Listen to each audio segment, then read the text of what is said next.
Swiss psychiatrist Carl Jung noticed that the traits we repress in ourselves are cast into the unconscious. The more we repress, the more we cultivate an unconscious entity called the shadow. These unwanted characteristics may be hidden behind the masks we wear. As long as they are repressed, they will get back at us eventually. That's why it's important to recognize our shadow and to embrace it.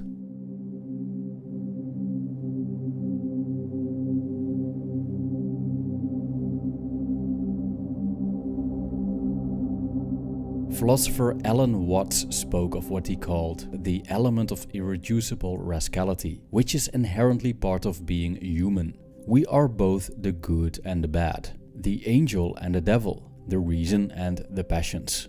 All these aspects make a complete human being.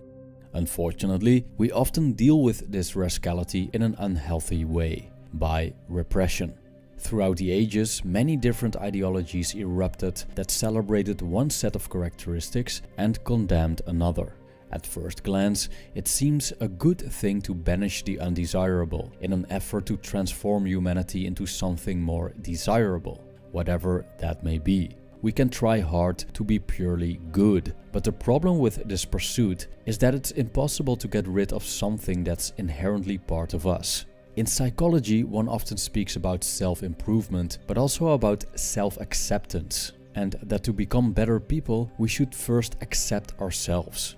So how can we improve if we partly repress who we are? Shouldn't self-acceptance be the acceptance of everything, including our undesirable aspects?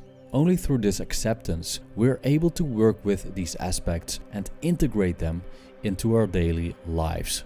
That's why it's important to embrace the fact that we have repressed certain traits within ourselves, instead of denying their existence. Not just evil traits, but also traits like creativity, certain interests, or sexual preferences can end up in the shadow. Most likely, the repression of those tendencies happens because the environment considers them unconventional and inappropriate. Now, humans can react to the shadow by denial and projection. These are forms of resistance, which I'll talk about individually. Let's start with denial.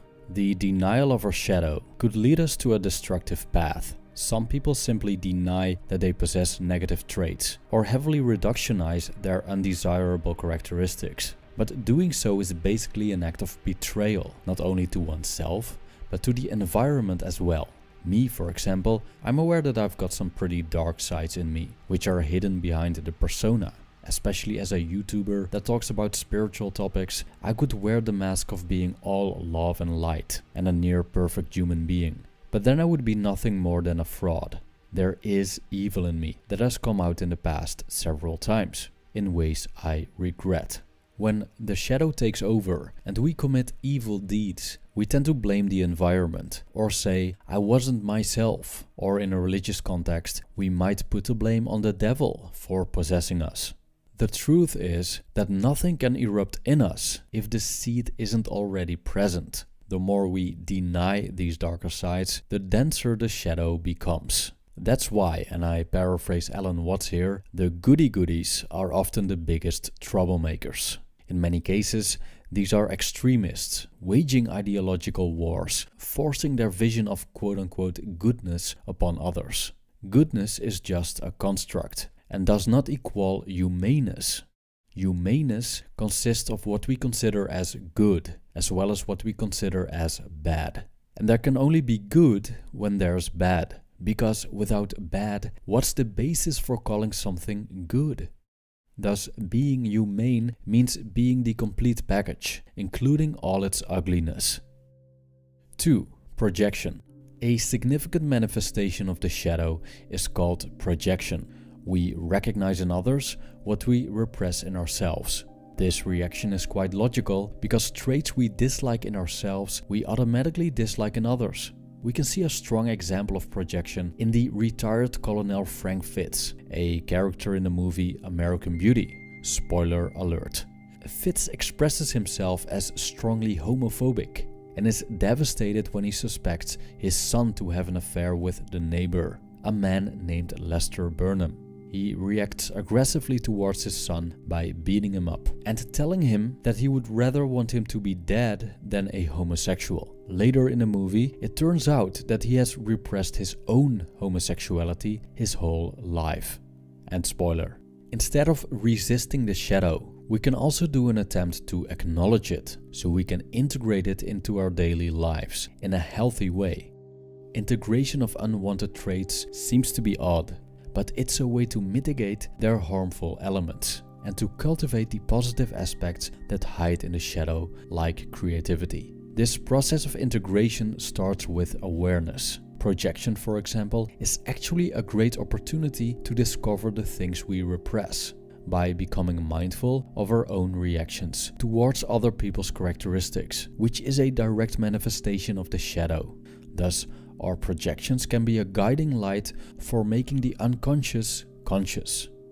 I quote, "If you imagine someone who is brave enough to withdraw all these projections, then you get an individual who is conscious of a pretty thick shadow. Such a man has saddled himself with new problems and conflicts. He has become a serious problem to himself, as he is now unable to say that they do this or that. They are wrong and they must be fought against." End quote. The shadow speaks to us in many ways. Carl Jung suggested other methods like active imagination and dream analysis in order to make sense out of the symbolic language in which the unconscious tries to speak to us. Again, awareness is the key here.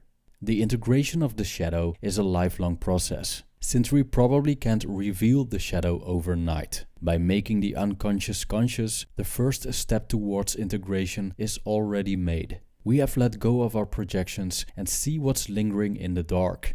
Yes, the sight will be ugly, but we can't work with something that we cannot see. I quote, "No doubt this also sounds very simple. In reality, however, the acceptance of the shadow side of human nature verges on the impossible. Consider for a moment what it means to grant the right of existence to what is unreasonable, senseless, and evil. Yet it is just this that the modern man insists upon. He wants to live with every side of himself, to know what he is." End quote.